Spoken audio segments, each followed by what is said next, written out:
Financial accounting for become first year second semester. Next units, first unit already I have discussed, bills of exchange. If you didn't watch that video, watch it. Now I am starting consignment. Second unit you have consignment account. So before starting consignment account, first we should know that what is consignment account actually. So in consignment account generally क्या होता, कौन से भी chapter को आप एक story के जैसा समझना, ठीक है. बिल्स ऑफ एक्सचेंज में क्या था, अपने को जैसा सेलर बायर हुए थे ना, वैसा तो यहाँ पर भी एक स्टोरी है, समझो. कंसाइनमेंट एक कहानी है, एक फिल्म है. एक अगर आपको कोई फिल्म का नाम दिए तो आपको इमीडिएटली कैसा कैसा याद आ जाता, वो फिल्म के मेन हीरो कौन है, विलेन कौन है, थीम क्या है उसका मूवी का. तो वैसा जो है ना कंसाइनमेंट में हर चैप्टर को कभी भी किया जो है ना, उसका थीम क्या है, उसमें मेन पॉइंट्स क्या रहते, अगर अपने को वो समझ में आ गया ना तो चैप्टर ईजी हो जाता, ठीक है ना. तो अपन यहाँ पर कंसाइनमेंट पहले समझो, ये मूवी का नाम है समझ लो, ठीक है. अब इसमें दो पार्टीज रहते, जैसा हीरो हीरोइन जैसा रहते ना, वैसा हर मूवी में विलन रहता, हीरो रहता ना, वैसा अपने को यहाँ पर कंसाइनर और कंसाइनी रहते, दो मेन जने कौन रहते, कंसाइनर और कंसाइनी. तो यहाँ पर इन दोनों का रिलेशनशिप क्या रहता, एक ओनर और एजेंट का रिलेशनशिप रहता है यहाँ पर, ठीक है. एजेंट के जैसा ये कंसाइनी यहाँ पर काम करते हैं, ये गुड्स के ओनर रहते हैं नो कंसाइनर, कंसाइनी जो है सो एक एजेंट रहते. सपोज अब अगर आप बजाज शोरूम को गए आप, तो वो बजाज वाले पूरे प्रोडक्ट बना रहे क्या, आपको वहाँ पर हर ब्रांड के आइटम्स जो है सो, जैसा कि आपको फ्रिज में लेना है, आपको सैमसंग कई ऑप्शंस अवेलेबल देते ना लोग, आपको सैमसंग रहता वहाँ पर, ओनिडा रहता, आपको एलजी रहता, आपके हिसाब से जो है सो नंबर ऑफ ब्रांड्स के नेम्स आपको बताते. तो यहाँ पर क्या रहता है, ये बजाज में, ये बजाज कंपनी जो है ना एज ए एजेंट कंसाइनी के जैसा काम कर रही है. असल ये कंपनी के जो मेन ओनर्स रहते, कंसाइनर्स रहते उन लोग, समझ में आया. कंसाइनर कंसाइनी, कंसाइनी का काम क्या है, खाली ये भेजना और उसके ऊपर सेल के ऊपर जो है सो कमीशन को अर्न करना. अब उन्होंने एक एक यहाँ पर सैमसंग का जो है सो यहाँ से उन्होंने जो भी लेते, उसके बाद जो सोल्व करते उनको कमीशन मिलता, हर पर टीवी पर, अब लैपटॉप जो भी रहते ना, वॉशिंग मशीन, हर चीज़ें जो भी इलेक्ट्रॉनिक आइटम जो भी रहते उन लोगों को, पर item they will get the commission only from the owner. लोग मैन्युफैक्चर नहीं कर रहे वो ब्रांड को, ब्रांड के कंपनी अलग रहती, वो लोग बजाज को खाली एक बजाज यहाँ पर ऐसे एजेंट काम कर रहा होने वहाँ पर, ठीक है. कम समझ में आना. तो अपने को जब अपन प्रॉब्लम करते तो अपने को दो अकाउंट बनाना रहता, एक बनाना रहता आपको कंसाइनमेंट अकाउंट, ठीक है, कंसाइनमेंट अकाउंट, और एक बनाना रहता आपको कंसाइनी का account. Consignment account in the book of, ये कंसाइनर की बुक में रहता है ये अकाउंट, ये कंसाइनी का अकाउंट, और एक goods and on consignment account बोल के रहता, गुड्स एंड ऑन कंसाइनमेंट, ठीक है. ये अकाउंट्स आपको बनाने का रहता. अब कंसाइनमेंट अकाउंट में क्या रहता बोले तो, कंसाइनर बना रही है, कंसाइनर की बुक में रहता है, ठीक है. तो यहाँ पर इन्होंने जो गुड्स भेज रहे, to goods and on consignment, कितने के गुड्स भेज रहे बजाज को. सपोज यहाँ पर 100 लैपटॉप्स अपन सोल्व करना चाह रहे हैं, डेल कंपनी के 100 लैपटॉप है, डेल कंपनी उसको बजाज कंपनी को दे रहे कि हमारे डेल 100 का सेल करो. तो 2 GSE गुड्स ऑन कंसाइनमेंट 100 का जो है सो प्राइस कितना है, यहाँ पर अपने को गुड्स एंड ऑन कंसाइनमेंट में लिखना. अब ये सामान यहाँ से यहाँ तक भेजने के वास्ते उन लोगों को जो एक्सपेंसेस होते हैं, 2 कैश कंसाइनर के एक्सपेंसेस को, ठीक है. उसके बाद 2 बजाज कंपनी बजाज को रिसीव करते जब भी उन लोगों को भी एक्सपेंसेस होते, 2 बजाज कमीशन देना पड़ता ना उन लोगों को. अब इधर क्या रहता आपको, बाई बजाज, कौन सेल कर रहे गुड्स, बजाज कंपनी सेल कर रही, सो बाई बजाज सेल, कितने का सेल कर रहे लोग. ये बेसिक चीज़ें आपको प्रॉब्लम में रहते, ठीक है. उसके बाद से जैसा कि अपन स्टार्टिंग फिल्म जब देखते जाते अपन, तो बेसिक ये चीज़ें होते, उसके बाद ट्विस्ट आता ना कुछ, तो भी कुछ वैसा यहाँ पर भी अब आपको ये नॉर्मली अगर 100 भिजाए 100 बेच दिए तो इतनी कहानी रहती, लेकिन हर कहानी में इतना आसानी नहीं रहता. तो वैसे कंसाइनमेंट में भी आपको पूरे गुड्स सोल्ड नहीं होते. अगर आपको 100 भिजाए, आप 80 सोल्ड कर देते बजाज वाले, 20 अनसोल्ड रहते. जब बुक में अकाउंट्स लिख रहे तो अपने को अनसोल्ड स्टॉक की वैल्यू भी यहाँ पर बनाना रहता. ये एक आता आपको अनसोल्ड स्टॉक आता, ठीक है. और एक यहाँ पर आता आपको invoice price. Main invoice price क्या रहता बोले तो, हर बिजनेस कोई सीधा साधा नहीं करते, ठीक है. जो भी गुड्स इनको गुड्स एंड ऑन कंसाइनमेंट में क्या रहता, कितने में का गुड्स है वो गुड्स की वैल्यू को असल में बेचते हो. लेकिन इनवॉइस प्राइस में क्या करते बोले तो, यहाँ पर ऐड कर लेते लोग प्रॉफिट, जितना भी आप समझो, एक एक लैपटॉप बनाने के लिए उन लोगों को खर्चा जो है सो 50,000 हुआ होगा। ठीक है, तो लोग क्या करते, डेल कंपनी वाले 10,000 इनवॉइस प्राइस ऐड करके उसमें, या 60,000 का हाई बोल के बोलते कंसाइनी को। तो ये 60,000 को क्या बोलते हैं यहाँ पर, इनवाइस प्राइस मिला के यहाँ पर 2 GST बोल के लेना रहता है। ये 10,000 जो बढ़ के आ रहे, फिर से यहाँ पर आ जाता अपने को 22 GST लोडिंग बोल के, वो एक्स्ट्रा अमाउंट सही हिसाब मालूम करने के लिए लोडिंग बोल के अपने को फिर से यहाँ पर क्रेडिट साइड में लेना रहता। समझ में आ गया। डेबिट साइड में क्या लिए अपन, कंसाइनर कितने में भेज रहे। ठीक है, अगर इनवाइस प्राइस का प्रॉब्लम रहा तो इनवाइस प्राइस का, नहीं तो कॉस्ट प्राइस, कंसाइनर के एक्सपेंसेस, कंसाइनी का कमीशन, कंसाइनी के एक्सपेंसेस, ये 4 चीज़ें बेसिक रहते। सेल्स की वैल्यू हमेशा रहती, ये 5 चीज़ें हमेशा रहती। अगर अनसोल्ड स्टॉक रहा तो बाई गुड्स एंड कंसाइनमेंट, अगर इनवाइस का प्रॉब्लम रहा तो लोडिंग बोल के इधर बढ़ जाता। ठीक है, अगर अनसोल्ड स्टॉक के प्रॉब्लम में और लोडिंग, ये 2 भी चीज़ें अगर है आपको, अनसोल्ड भी है और लोडिंग भी है, तो इधर एक आता आपको 2 लोडिंग बोल के, तो ये जो है सो 2 स्टॉक रिजर्व बोल के यहाँ पर और एक एंट्री आती। ठीक है, और एक आइटम आता है यहाँ पर डेबिट साइड में 2 stock reserve, loading into remaining stock by total stock से अपने को मालूम करने का रहता है ये। ठीक है, ये अपने को रहता। अब कंसाइनी के अकाउंट में यहाँ पर जो भी उन्होंने सेल करे वो डेबिट साइड में लेते, जो भी एक्सपेंसेस, अगर एडवांस कुछ दिए तो यहाँ पर एडवांस, ये प्रॉब्लम में इनका नहीं आता, वो एडवांस यहाँ पर कंसाइनी के उसमें आता। ठीक है, इसका टोटल कर देना, इतना ही रहता कंसाइनी का। गुड्स एंड नॉन कंसाइनमेंट, ये डेबिट साइड में जो ले रहे हैं अपन बाई GST बोल के, अगर नॉर्मल प्रॉब्लम है तो 2 ट्रेडिंग बोल के ट्रांसफर कर देना। अगर समझो इनवॉइस का प्रॉब्लम है तो लोडिंग का है ना यहाँ पर, तो बाई GST बोल के, फिर 2 GST, 2 कंसाइनमेंट बोल के लोडिंग का अमाउंट, ये बाई 2 कंसाइनमेंट अकाउंट रहता है ये भी, और यहाँ पर 2 ट्रेडिंग बोल के आता है यहाँ पर।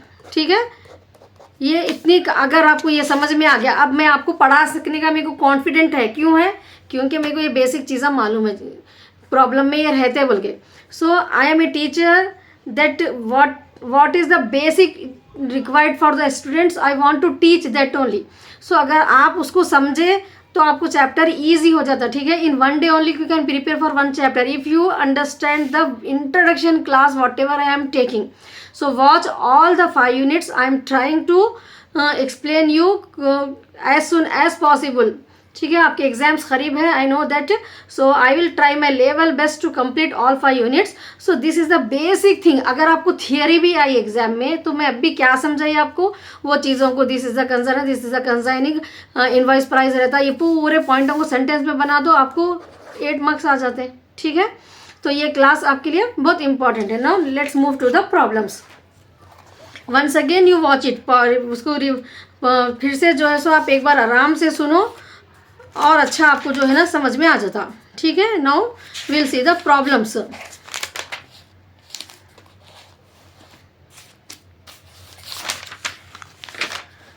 If you have CR material, page number, question number 21 I am doing problems on abnormal loss. No, first we will see the normal problems.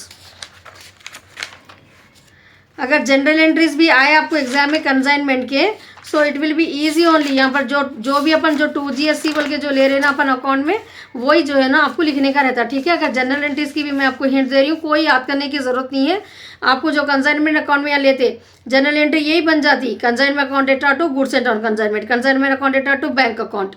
ठीक है, consignment account data to Vijay account, consignment account data to Vijay account, Vijay account data to consignment. इधर के यहाँ ये item को debit करना, ये consignment को क्रेडिट करना। अब normal loss account data to consignment, consignment stock account data to. So यहाँ पर अपने को अब normal loss, this problems are only given to us, normal problem is not there.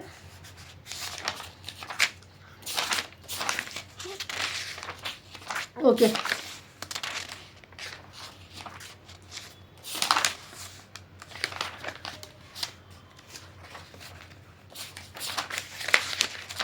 okay, problem on consignment at normal cost price.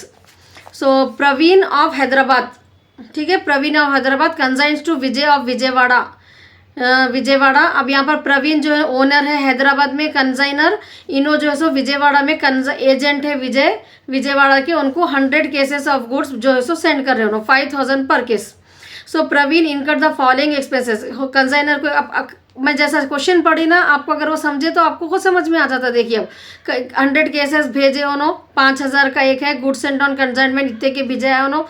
Praveen को expenses हो रहे 5,000 रुपये, 25,000 insurance के। विजय को भी 4,000 एक्सपेंसेस हो रहे, रेंट 6,000 हो रहे।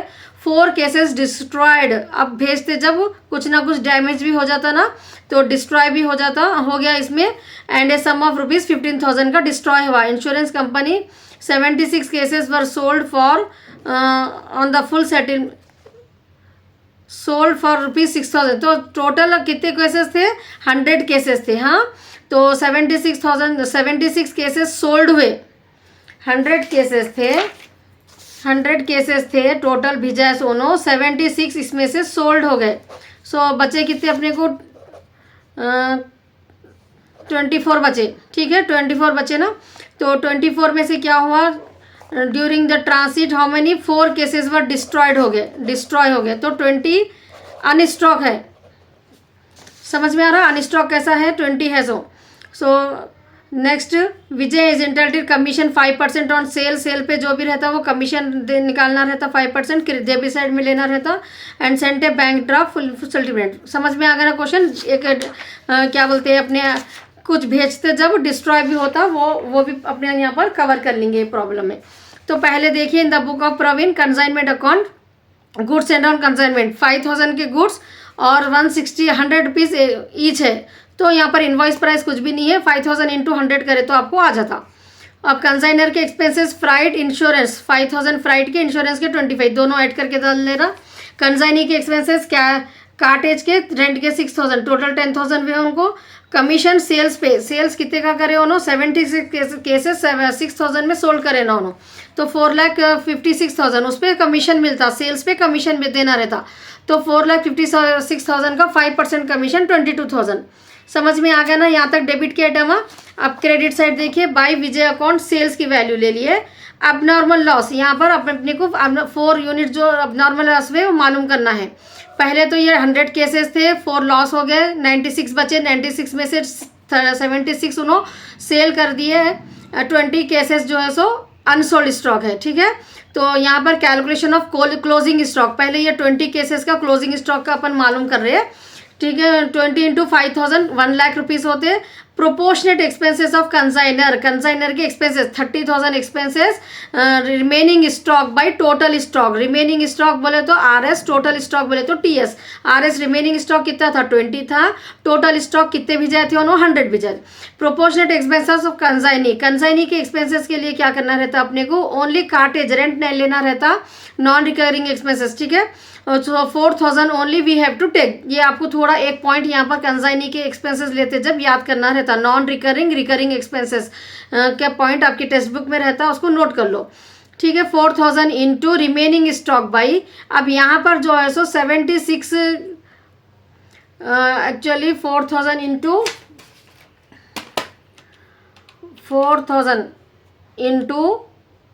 20 is left over no, 20 divided by 4 loss हो गया 96,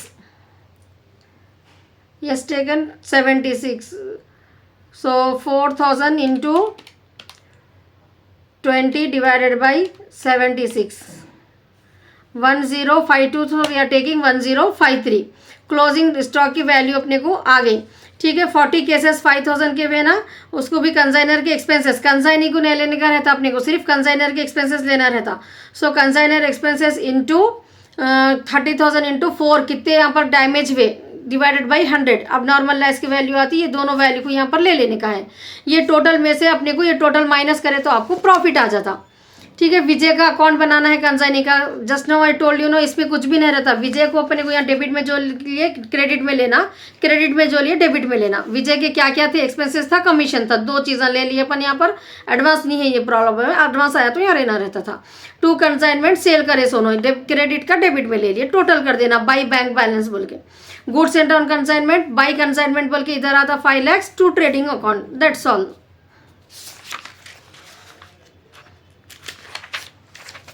Now let's move to our next problem also. On 1st September 2018, goods value of 2,64,000 were consigned by the Ram of Nizamabad. He has To his agent Kiran of Karimnagar, Ram paid insurance and other forwarding charges amounting to rupees 10,000. Kiran paid 2,000 being transport cost. तो यहाँ पर consignee के expenses भी दे दिए अपने को. He was entitled 5% commission दे दी ग्रॉस सेल पे एंड एडिशनल 3%. तो टोटल 8% कमीशन उनको मिल रहा. Del credit commission. Del credit commission में अगर कुछ भी गुड्स क्रेडिट पे सोल्ड करे तो उन्होंने अच्छा कुछ उसका रिकवर करना अमाउंट को बोल के उनको एक्स्ट्रा कमीशन मिलता. That is called del credit commission. Credit sale के लिए रहता ये. Khan insurance. Kiran insured expenses 2040 of selling 3/4 of the goods were sold. 3/4 ऐसा भी देते हैं आपको. ठीक है, गुड्स सोल्ड के ये जैसा नंबर्स थे आपको नंबर्स भी देते हैं. कभी 3/4 सोल्ड रहा तो आपको 1/4 अनसोल्ड रहता. ठीक है, यहाँ पर डिनोमिनेटर माइनस न्यूमरेटर करे तो आपको रिमेनिंग आ जाता है यहाँ पर. And 2080 sold at 2,80,000. सेल्स की वैल्यू अपने को यहाँ पर दे दिए 2,80,000. He has sold the goods half of which our credit show the necessary ledger accounts in the books of Ram. So in the books of Ram पहले क्या आता, गुड्स एंड ऑन कंसाइनमेंट कितने में भेजा उन्होंने गुड्स 2,64,000. टू बैंक कंसाइनर के expenses 10,000. To Kiran consignee के expenses 2,000 2,000 4,000. Commission sales पे निकाल के देना रहता उनको 2,80,000 into 5% 4,000. And sorry two commissions will be there. No, one is 5%, one is 3%. So 5% कहीं पे लिखना निकालना है उनको 2,80,000 पे. वर्स गुड्स सोल्ड है 2,80,000. हाफ ऑफ विच इसके आधे जो है सो क्रेडिट पे है. तो यहाँ पर डेल क्रेडिट कमीशन क्रेडिट के लिए दे रहा. पहले 2,80,000 का 5% निकाल लिए, फिर कमीशन का क्रेडिट पे जो दिया उसका 3% निकालना है. तो 1,40,000 आधा दिया उन्होंने क्रेडिट पे. ठीक है ना. तो यहाँ पर टोटल सेल्स 2,80,000 है, 1,40,000 कैश है, 1,40,000 सेल है. यहाँ पर अपने को ऐसा दिखाना. उसके बाद कंसाइनमेंट. अब यहाँ पर पूरे गुड्स सोल्ड नहीं हुए, अनसोल्ड स्टॉक मालूम करना है ना अपने को. तो अनसोल्ड स्टॉक के लिए देखिए गुड्स एंड ऑन कंसाइनमेंट का 1/4, कंसाइनर के एक्सपेंसेस का 1/4, कंसाइनी के खाली अपने को रिकरिंग एक्सपेंसेस जो रहते हैं उसका 1/4. ठीक है ना, 2,000. सो यहाँ पर आपको ये टोटल कर लिए तो आ जाता. अगर 3/4 प्रॉब्लम रहा तो खाली 1/4 कर लेना. क्या क्या लेना रहता आपको, गुड्स एंड ऑन यहाँ के 3 चीज़ों में से. यहाँ पर कंसाइनी का खाली थोड़ा एक ट्विस्ट रहता बस. ये 2 तो कंपलसरी रहते हैं, जीएसटी एंड कंसाइनर के एक्सपेंसेस कंपलसरी रहते हैं. खाली कंसाइनी का आपके ने केयरफुल रहना रहता है recurring and non recurring expenses में. ठीक है, इंटू 1/4 ले लेने के बाद अनसोल्ड स्टॉक की वैल्यू आ जाती है, यहाँ ले लेना है अपने को. इसमें से इसको माइनस कर दिए तो आपको प्रॉफिट आ जाता. अब किरण का क्या है आपको इजी मालूम हो गया ना. यहाँ पर किरण बोल के सेल्स रहता है, इधर आ जाता है टू कंसाइनमेंट बोल के. यहाँ पर किरण के expenses. So just we have to take balance here. So once again I repeat it. Kiran के अकाउंट में क्या रहता है आपको, सेल्स की वैल्यू जो अपन क्रेडिट में लेते हैं वो डेबिट में लेने का रहता. एंड जो भी एक्सपेंसेस उनके रहते हैं यहाँ पर डेबिट में लेते हैं अपन वो क्रेडिट में. एंड कमीशन उसके बाद अपने को बैलेंस आ जाता. Same way goods and on consignment में खाली by goods and on consignment and 2 trading account. That's all. Solve the bets. If you have any doubt, you can ask me. Practice this problem very well, and you can write the theory also. Whatever I have explained, no, just go down with that. The basic concepts. What is deal credit commission? In the short, you may get the question, and recurring, non-recurring expenses. You note down those points because while calculating the closing stock, that is important for you. And how to calculate the unsold stock, that is also important. In short, also you can get this type of problem. How to calculate the unsold stock problem. Just you have to calculate unsold stock. See here one problem I will tell you. Ramu sent goods on consignment to Rajendra. The terms are that Rajendra will receive 10% commission of invoice price which is cost 25% and 20% of above price realized above the invoice price. तो इसमें invoice price के बारे में है. Ramu sent goods whose cost is 20,000. 20,000 के goods भेजा है उन्होंने. Rajendra sold 3/4 goods sell करे उन्होंने and 30,000 were certain the commission payable to Rajendra. तो यहाँ पर 10% commission on the invoice price. तो 18,750 पे 10% जो है उनको कमीशन मिल रहा है इनवॉइस प्राइस पे. So then 1875 we are getting 20% price realised about the invoice. Actually invoice price कितना हो रहा है वो गुड्स का 18,750 है. तो 30,000 के गुड्स उन्होंने सोल्ड करे ना. तो 30,000 में से जो बढ़ के में बेचे उन्होंने जो एक्स्ट्रा प्रॉफिट आया 11,250 वो एक्स्ट्रा प्रॉफिट पे उनको 20% कमीशन मिल रहा. तो कमीशन पेएबल जो है ना ये रहता 1,875 प्लस ये 20% ये ठीक है। 10% उनको direct Ramo send goods consign to Ranjana the term that the Ranjana will receive 10% commission उनको invoice price which is cost plus 25% है। तो वो कैसा मालूम करना है अपने को 18,700 see in the working notes. Invoice price of the goods sent on consignment 20,000 के गुड्स उन्होंने एक्चुअली सेंड करे, ठीक है। कॉस्ट कितना है गुड्स का 20,000 है।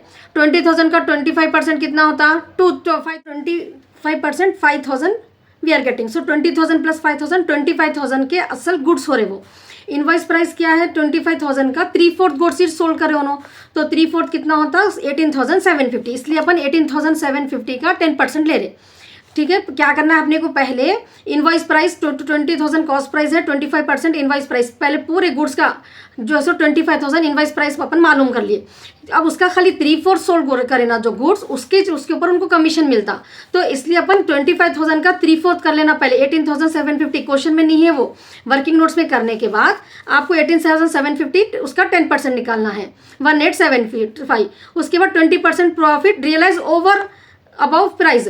तो 30,000 में बेचे उन्होंने, 18,750 के गुड्स थे वो 30,000 में बेचे उन्होंने। एक्स्ट्रा ऊपर कितना आया उनको प्रॉफिट 11,250। उसके ऊपर 20% कमीशन कितना आ रहा 2250। तो टोटल कमीशन उनको 1875 वो 10% का और 20% का 2250 का, तो टोटल कमीशन 14,125 मिल रहा है। ये आपको शॉर्ट प्रॉब्लम्स में ऐसे टाइप का आ सकता। नो ये प्रॉब्लम में रवि कंसाइन करे 100 साइकिल्स भिजाए उन्होंने, ठीक है। 100 cycles he sold to Ankit consignee है 25,000 की एक साइकिल है। Ravi paid 1,000 for freight, consignor जो है उनको 1,000 एक्सपेंसेस में 500 इंश्योरेंस के एक्सपेंसेस में। अंकित एक्सपेंसेस अमाउंटेड टू 12। अंकित के रिकरिंग नॉन रिकरिंग नहीं मेंशन करे तो नहीं लेना रहता, अनसोल्ड स्टॉक मालूम करते जब, ठीक है। As 85 bicycles sold for 3,500 each, prepare consignment account बनाओ बोल रहे इसमें खाली 85 साइकिल सोल्ड करे उन्होंने, तो 15 साइकिल्स बच गए ना। 15 साइकिल का अपने को पहले वर्किंग नोट्स में मालूम करना रहता। Goods sent on consignment 100 cycles है, उसमें से 85 सोल्ड हुए तो अनसोल्ड कितने हैं 15 है, ऐसा लिखना टेबल में। फिर 15 साइकिल्स की एक साइकिल की वैल्यू कितनी है 2,500, सो 37,500 रुपीज़ होते। उसमें कंसाइनर के एक्सपेंस कंपलसरी है आपको ऐड करने का। कंसाइनी की अगर दिए मेंशन करे तो लेना या नहीं तो इग्नोर कर देना, लेकिन कंसाइनर के तो कंपलसरी करना पड़ता आपको। सो प्रोपोर्शनेट डायरेक्ट एक्सपेंस और नॉन रिकरिंग, डायरेक्ट बोलते हैं और इसको नॉन रिकरिंग एक्सपेंसेस कंसाइनर के 1,500 है ना इनके टोटल एक्सपेंसेस इनके 1,500 into remaining stock unsold stock by total stock. Unsold stock कितने साइकिल्स बच गए अब इनके पास 15 cycle divided by 100 total cycle, तो 225, तो टोटल 37,500 और ये कंसाइनर के एक्सपेंसेस को ऐड करने के बाद 37,725 आ रहा। ये अपने को क्रेडिट साइड में लेने का रहता बाई कंसाइनमेंट स्टॉक बोल के, ब्रैकेट में आप लिख सकते हैं यहाँ पर अनसोल्ड स्टॉक, ठीक है। अब प्रॉब्लम में देखिए नॉर्मल जो अपना बेसिक प्रॉब्लम रहता गुड्स सेंट ऑन कंसाइनमेंट कितने के साइकिल्स थे, कितने में 100 साइकिल्स थे, 2,500 में एक साइकिल, तो 2,50,000। Got it no bank and expenses, consignor के एक्सपेंसेस को 2 बैंक बोल के लिखना रहता, फ्राइट एंड इंश्योरेंस साइड में लिख के आपको टोटल करके डालना है। लेकिन कंसाइनी का नाम लिखना जरूरी है, ठीक है। कंसाइनर का नाम नहीं लिखना रहता कंसाइनमेंट अकाउंट में, कंसाइनी का compulsory you have to write क्या दे रहे हो उसको। अंकित को एक्सपेंसेस इतने में लिखने हैं, बाई अंकित सेल भी अंकित कंसाइनीज करते ना सेल, तो by Ankit sales of 85 cycles 3,500 में एक बेचे उन्होंने 2,97,500 के। अनसोल्ड स्टॉक अभी अपन मालूम करें ना 37,725, ठीक है। इसमें से इसको माइनस कर दिए तो आपको 82,525 प्रॉफिट आता है। तो प्रॉफिट एंड लॉस अकाउंट बोल के लिखना है यहाँ पर। अगर ये मेन प्रॉब्लम रहता आपको कंसाइनी का, अंकित का अकाउंट बना देके क्रेडिट के डेबिट में ले लेना टू कंसाइनमेंट बोल के, ठीक है। और बाई कंसाइनमेंट बोल के उसके कंसाइनी के एक्सपेंसेस लेना, टोटल कर देना। गुड्स एंड कंसाइन में एक ही चाहता है यहाँ पर by consignment account to trading account. It's so easy, no? So practice it well. Now you get the confident, no? Consignment means what you have to do. So prepare well for the exam and watch next videos also. All the best for your exam.